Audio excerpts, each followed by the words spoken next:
American president Joe ബൈഡനും പ്രഥമ വനിത ജിൽ ബൈഡനും കഴിഞ്ഞ വർഷം ലഭിച്ച സമ്മാനങ്ങളിൽ ഏറ്റവും വില കൂടിയത് ഇന്ത്യൻ പ്രധാനമന്ത്രി നരേന്ദ്രമോദി നൽകിയ വജ്രം. $20,000, അതായത് ഏകദേശം 17.15 ലക്ഷം രൂപ വിലയുള്ള 7.5 കാരറ്റ് വജ്രമാണ് മോദി പ്രഥമ വനിത ജിൽ ബൈഡന് സമ്മാനിച്ചത്. വൈറ്റ് ഹൌസ് ഈസ്റ്റ് വിംഗിൽ നിലവിൽ ഔദ്യോഗിക ഉപയോഗത്തിനായി സൂക്ഷിച്ചിരിക്കുകയാണ് ഈ വജ്രം. യുഎസിലെ യുക്രൈൻ അംബാസഡർ നൽകിയതാണ് വില കൂടിയ സമ്മാനങ്ങളിൽ രണ്ടാമത്. വസ്ത്രത്തിൽ ഉപയോഗിക്കുന്ന വജ്രത്തിന്റെ പിന്നാണ് യുക്രൈൻ അംബാസഡർ നൽകിയത്. ഇതിന് $14,063 വില വരും.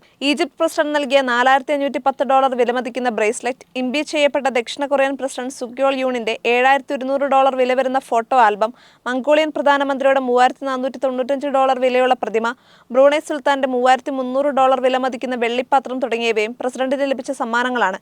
വിദേശ നേതാക്കളിൽ നിന്ന് ലഭിക്കുന്ന $480 കൂടുതൽ മൂല്യമുള്ള സമ്മാനങ്ങൾ ഭരണരംഗത്തുള്ളവർ വെളിപ്പെടുത്തണമെന്നാണ് യുഎസിലെ നിയമം. ബൈഡൻ സ്ഥാനമൊഴിയുമ്പോൾ ഇതെന്ത് ചെയ്യുമെന്ന് വെളിപ്പെടുത്തിയിട്ടില്ല.